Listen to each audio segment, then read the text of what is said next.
मलिहाबाद में एक खां साहब थे जिनका नाम था अमीर अहमद खां। वो बेहद गंदी गंदी गालियां देते थे और ऐसी ऐसी नई गालियां देते थे जो किसी ने कभी सुनी भी ना हो। वो यहाँ बताई नहीं जा सकती, वरना बताता जरूर। उनके एक दोस्त थे अकबर खां। उनको उन्होंने एक नई तराशी हुई गाली दे दी। अकबर खां हत्थे से उखड़ गए और सब ताल्लुकात खत्म हो गए। कोई एक हफ्ते के बाद अमीर खां उनको मनाने उनके घर पहुंचे।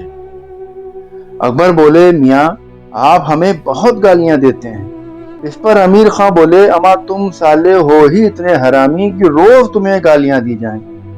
अकबर बोले, जब हम इतने बुरे हैं तो मनाने क्यों आए हो? जिस पर वो बोले, कमबख्त इस सदी में अब तुमसे ज्यादा हरामी भी ढूंढे नहीं मिलते। जिसे सुनकर अकबर खां हंस दिए और फिर सुलह हो गई। उनकी मौत का वाकया भी अजूबा है। हुआ यूं कि जब बीमारी की वजह से मौत का वक्त करीब आया, वो बिस्तर पर लेटे हुए थे तो उन्होंने अपनी बीवी से कहा कि लिल्लाह मुझे उठाकर बिठा दो, मैं इस हरामजादी मौत को गाली देकर मरना चाहता हूँ। बीवी ने रो रो कर कहा, अरे कलमा पढ़ो कलमा।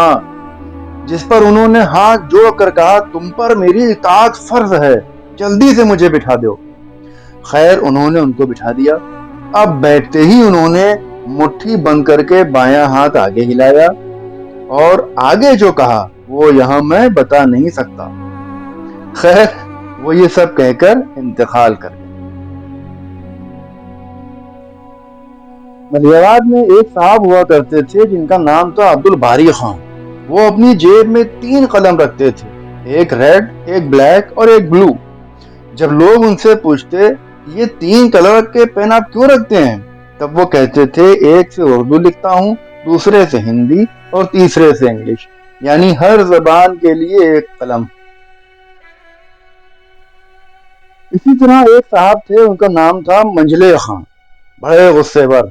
उनकी खासियत ये थी कि वो जब गुस्से में आते थे तो गालियां देना शुरू कर देते थे। उस आदमी की माँ बहन को नहीं जिस पर गुस्सा होते थे, बल्कि वो गाली उसी को देते थे मगर मुल्क की, यानी गुस्से में कहते थे जर्मनी की माँ का, बरतानिया की माँ का, तेरी अमेरिका की माँ का, और ज्यादा गुस्से में वो कहते थे हिटलर की माँ का।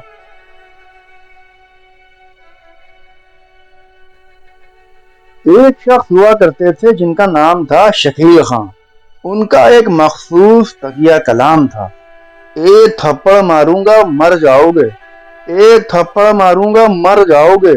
मगर कभी किसी को उन्होंने मारा ही नहीं, सिर्फ जुमलेबाजी करते थे, एक थप्पड़ मारूंगा मर जाओगे।